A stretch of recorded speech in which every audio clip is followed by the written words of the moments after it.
Halo, selamat datang kembali di channel United Identity, channel untuk para fans Manchester United yang selalu berpikir logis serta sistematis. Gua akan bahas 3 atau 4 poin ya. Yang pertama nih sebenarnya yang agak mengkhawatirkan juga sih buat gue dan banyak para fans Manchester United, walaupun belum dikonfirmasi secara utuh ya oleh jurnalis paling terpercaya oleh masyarakat sepak bola, Fabrizio Romano. Cuman kalau masalah rumor pemain kan sebenarnya ya pemain itu untuk pindah apalagi itu bisa gitu loh. Rumor itu pasti akan ada aja. Nah, ini mengenai Bruno Fernandes gitu loh, yang kabarnya akan pindah dan diminati oleh Bayern Munchen. Ya gue kasih tahu aja kalau misalnya Bayern Munchen mau mah 150 juta pon, enak aja. 150 juta euro lah. Ya enak aja dong, masa Harry Kane nggak punya gelar bisa dikasih 100 juta. Lah ini the most created chances in Premier League, masa di bawah Harry Kane. Harry Kane zero trophy si dalam 2 final. Bruno Fernandes 4 final 2 trofi. Ayo, enak aja 130 juta. Cuman ya menurut gue sangat sedih banget kalau dia ya kapten kita gitu ya. Tapi gini, kalau secara logis dan sistematis ya, dari sisi Bruno Fernandes, kalau Ten Hag stop atau dipecat, gue yang jadi Bruno, gue pindah. Oh iya dong. Untuk apa lagi gue di MU?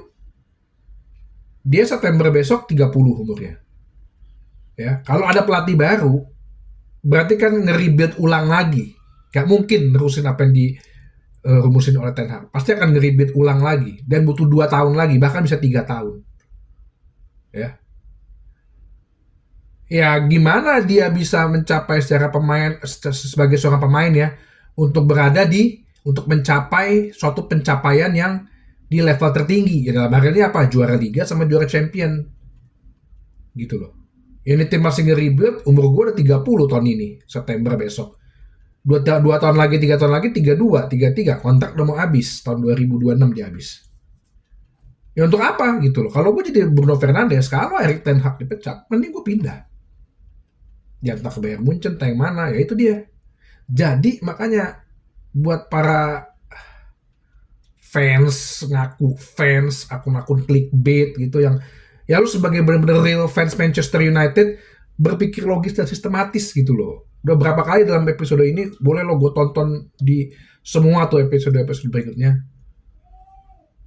Dampak Erik Ten Hag ini dipecat bukan masalah gue, bukan masalah personnya ya. Lu gila, lu pembela Ten Hag banget.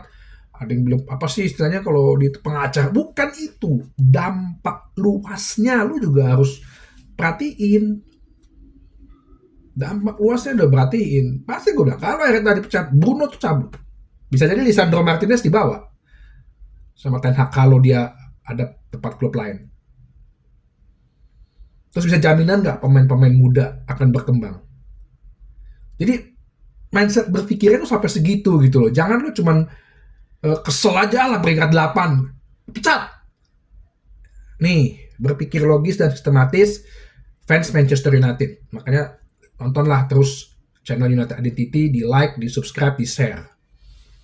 Ya, jadi kalau gue sih berharap please Bruno jangan pergi. Ya, mendingan dibangun tim di sekitar dia, created chances-nya tinggi, bagaimana bisa ya pelatih baru yang gue harap pasti Ten Hag, bagaimana menerjemahkan visinya Bruno gitu. Kan dia created chances-nya besar, tapi nggak ada jadi assets untuk gol, nggak ada jadi umpan untuk gol. Berarti kan di pemain-pemainnya belum bisa mencerna visi dan misi dia bermain kan di lapangan. Nah ini yang kalau gue bilang mesti si Bruno ini harus dibentuk gitu loh. ya. Jadi semoga Bruno tetap stay gitu ya. Nah, yang kedua ini masalah Casemiro gitu. Nah, ternyata ada kabar kan kemarin kan sempat juga ya masuk ya di salah satu episode gua mengenai penjualan dan kayaknya masuk nih Casemiro jadi ke Saudi. Wah, itu kan gue bikin harga sekitar 40 juta. Ternyata ada yang menawar menurut berita ya hampir 100 juta euro atau 85 juta pon. Jadi antara sekitar 70 sampai 85 juta pon. Kalau gue jadi Manchester United sih gue jual. Gue terima, gue jual. Belinya 60 juta pon. Untung udah 2 tahun ngasih 2 gelar ya. Dan saat ini kan juga Casemiro nggak bermain di Copa America kan, dia lagi berlibur gitu. Ya bisa jadi kalau gue bilang nih 78% sama MU sih terima seharusnya ya, kalau si Serdivnya itu memang bener jago negosiasi, masa eh, netizen sama gue aja lebih jago bernegosiasi, terima kalau gue sih ya. 70 ya 8, anggap 80 juta pon untuk letak di tengah, plus dengan nanti jual si Greenwood, jual Sancho ya kan, jadi kita bisa alokasikan lagi ke pemain lain, plus juga kita bisa ngurangin beban gaji karena Casemiro itu gaji 350 ribu pound per pekan ya. Dan ya masanya dia kan juga sebenarnya udah agak turun gitu, jadi gue harap sih ini bisa terwujud dan terlaksana sih ya Casemiro, sesuai ya dengan ini gue waktu itu. Nah, terus yang ketiga mungkin nih ya Amari Forson akan meninggalkan klub karena statusnya dia udah bebas transfer gitu ya, habis kontrak. Cuman gini maksud gue, lu juga jangan bilang aduh pemain muda kenapa dilepas. Kan lu juga udah lihat kan, kalau pemain mudanya itu udah sesuai dengan standarnya Manchester United, itu pasti masuk tim utama. Ya contoh Kobbie Mainoo, Amad Diallo, Garnacho gitu.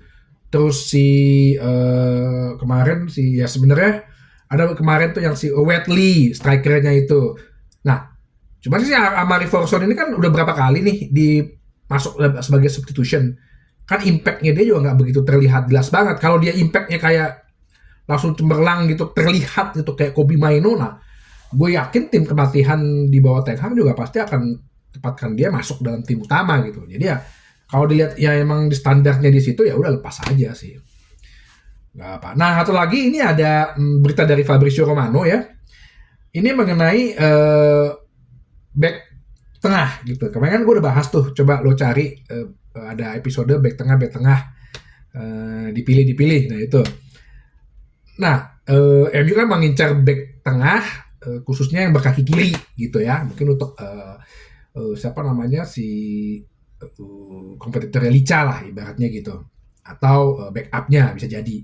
Nah, kemarin Jared Brandtwaite ya. Terus gue beberapa kali juga kasih nama-nama baik yang apa namanya back tengah biasa juga, yang back tengah kanan kayak Bremer, terus ada backnya si Crystal Palace, terus ada juga kemarin itu gue bikin si siapa tuh lupa ya, itulah pokoknya ya Gerson Bremer Juventus. Nah ternyata nih ada satu nama lagi, Gonzalo, agak under juga nih di gue nih. Gonzalo Ignacio ya. Nah, Gonzalo Inacio. Umurnya 22, kelahiran 2001, dari Sporting Lisbon. Kalau di Transfermarkt sih 40 juta euro ya harganya, cuman ternyata release clause-nya menurut Fabrizio Romano 60 juta euro, berarti kan sekitar 55 juta pon. Masih masuk lah harga budget. Ya, dia di Sporting Lisbon. Nah, center back 3185 seperti gue bilang. Kita kan ngambil pemain-pemain dari Sporting Lisbon agak proven nih, bukan agak, sangat proven nih. Cristiano Ronaldo, si siapa namanya? Bruno Fernandes gitu. Nah, itu yang gue bilang nih kayaknya proven nih. Terus Dia bisa di center back sebagai left karena kakinya kiri, bisa juga di kanan. Harganya emang terus naik dan dia juga masuk timnas untuk Euro 2024. Cuma gue nggak tahu sih, bisa jadi karena kan ada pesaingnya tuh, yang salah satu yang gue masukin target juga Antonio Silva, Benfica. Sama kalau di Portugal kan PP juga masih diandalkan kan. Nah ini yang gue lihat, ya gue agak under juga sih ngeliat dia. Nah terus yang ke lihat lagi di SofaScore, defensifnya bagus, secara defensif ya, tacklingnya oke ya. Defensif tackling oke selama 2 tahun. Terus kalau ngelihat dari average ratingnya, dia sempat cedera di bulan Februari kemarin, tapi nggak lama. Tapi di sisi lainnya sih sebenarnya dia nggak cedera, jadi injury prone-nya nggak begitu inilah ya. Sama nilainya 7,18 rata-ratanya. Jadi konsistensinya ada gitu loh. Ya, jadi kalau gue bilang sih, kalau emang ini jadi alternatif, cuman pesaing kita si Liverpool ya, karena mereka mungkin buat next kalau Van Dijk cabut kali. Pesaing kita Liverpool, kalau gue bilang sih dengan harga 60 juta seharusnya Manchester United lebih punya uang gitu. Dan ini kan bek kiri bek kaki, ini juga sebagai ibaratnya cywar juga buat Jared Bryan White. Klubnya jangan macam-macam. Lo matok-matok harga 90 juta pon, ya ini gue ada calon nih 55 juta pon bisa gue beli nih gitu loh ya. Plus kalau misalnya si Gonzalo Inacio masuk, terus Bremer juga dapat, oke deh, mantep buat center back ya. Jadi itu aja, sampai jumpa lagi nanti di bahasan-bahasan berikutnya. Mungkin ya sambil menunggu juga sih, ini agak lama juga ya. Kalau banyak yang bilang, Bang, kalau lama banget sih proses transfer pemain kita. Top Sibo udah ke Chelsea. Ya kita kan nunggu dulu. Gua rasa step-stepnya adalah memastikan mengenai status Erik ten Hag, terus fokus penjualan pemain dulu nih, baru pembelian. Itu sih gua rasa sih. Ya, jadi tetap bersabar aja, berdoa. Udah mulai ada yang teriak-teriak, nih Ineos sama aja Glazer kedua, nih Ineos out, lama banget pergerakannya. Sabar. Gue rasa kesabaran ini diperlukan, kan Manchester United adalah fans yang sabar ya. Sampai ketemu lagi di bahasan berikutnya di channel United Identity, channel untuk para fans Manchester United yang selalu berpikir logis dan sistematis. Sampai jumpa.